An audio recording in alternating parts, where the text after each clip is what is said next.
Hello, and welcome to the tutorial for preparing, instructing, and closing a blended learning course. Blended learning combines online independent study and testing with the traditional in-person instructor-led hands-on training. This allows participants more flexibility in acquiring their life-saving knowledge and certification because the online content can be accessed 24/7 and the physical classroom portion is less than 2 hours. Blended learning is different from our other course formats for a couple of reasons. First, it's the shortest classroom experience, and second, is the only course format that has an online prerequisite. Blended learning is different from the full course format because there will be no lectures, discussions, or activities.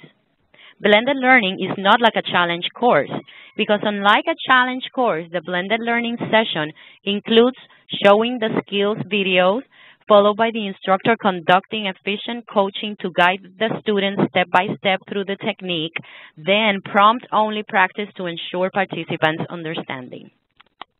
Review courses are very similar to classroom portion of a blended learning course, except the participant doesn't need a current CPR card to participate in the course. Also, we do not conduct end-of-course scenarios for lay responder blended learning courses. We do still, however, conduct end-of-course scenarios for professional rescuer blended learning courses. As you prepare, your preliminary resources will be largely retrieved from Instructor's Corner. Once you log into Instructor's Corner, click the First Aid CPR AED tab on the left margin. You will see the First Aid CPR AED program as well as the CPR AED for Professional Rescuer program. If you click either one of them, the expanded menu will show the blended learning link. Once you are in the blended learning section of either the lay or professional rescuer courses, you will see the PDF document titled How to Teach Blended Learning. Download this to get a quick overview of the resources needed for blended learning and the link for registering for the blended learning demo in SABA. The link will automatically direct you to the Learning Center, SABA. Log in with your existing account. The blended learning demo allows you to see and experience what your students do when they are taking their online pre-course assignment. Once you complete the demo, now you can explore Instructor's Corner overview for teaching blended learning. Click the On-Demand Instructor Orientation. This is a great rundown of all the features of the program, advantages for participants, and great tips.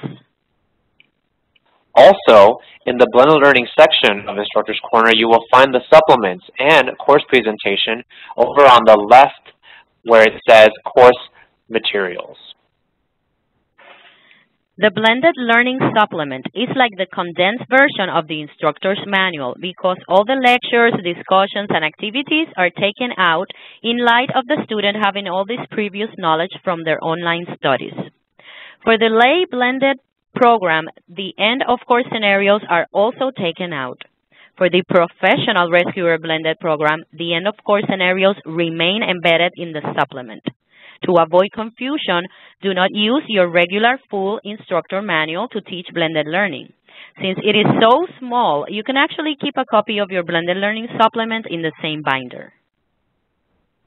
Blended learning course presentations are also condensed to exclude the lecture and activities.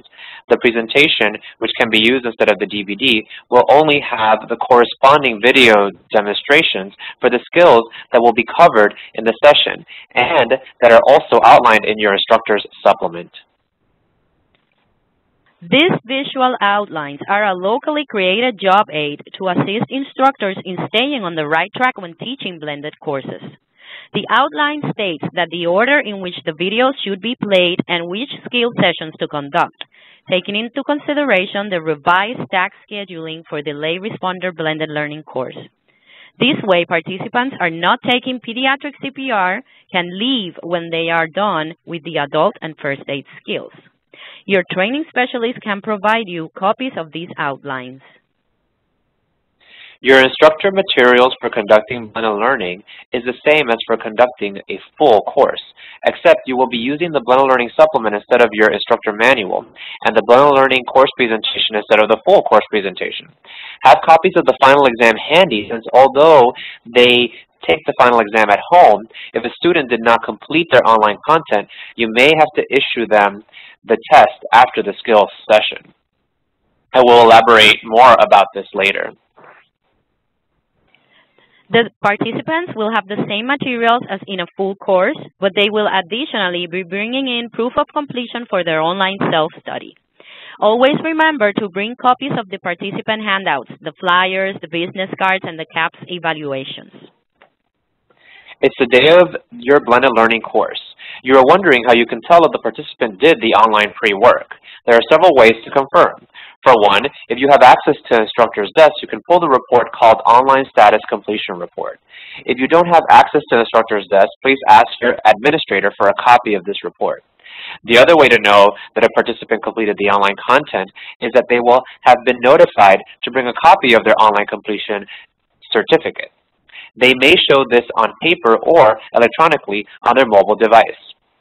Finally, since we know the system has glitches, some students legitimately attempted the online content, but the completion was not registered by the learning system for whatever reason.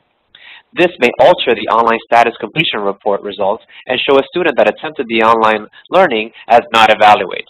Some students may not have had the means to print the completion report nor a mobile device.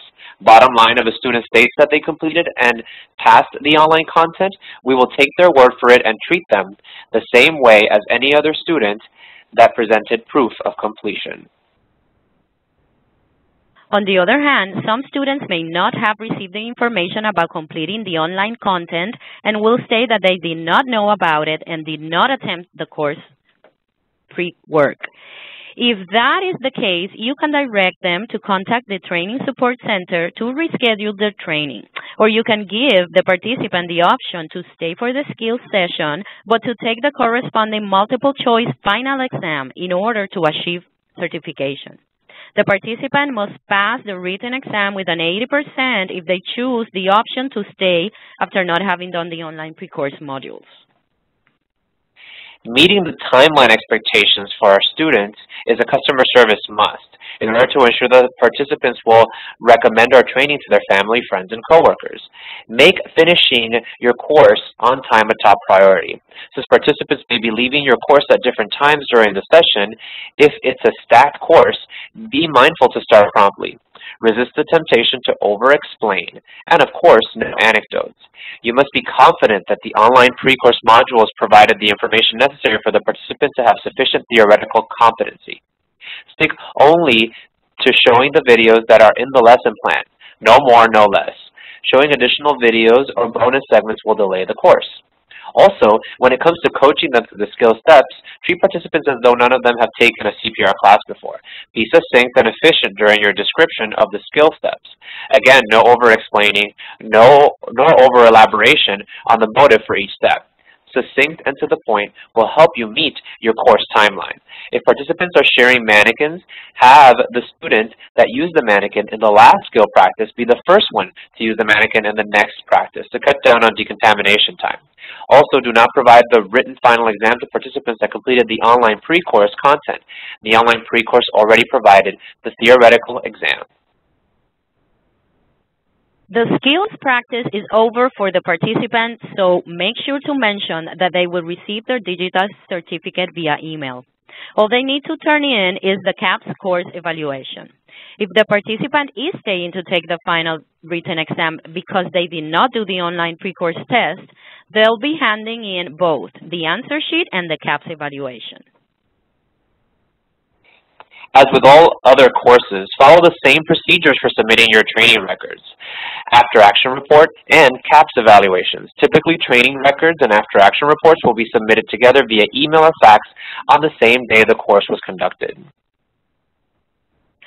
Thank you for participating in this month's video in service for CPR and First Aid instructors. This is the first video of a three-part video session for July 2014. The attendance credit word for this video is instructing. Each video will have its own unique attendance word, and putting all three words together will create a phrase. To receive attendance credit for this month's video in service, complete watching all three videos and send the three-word attendance phrase to your training specialist. Thank you.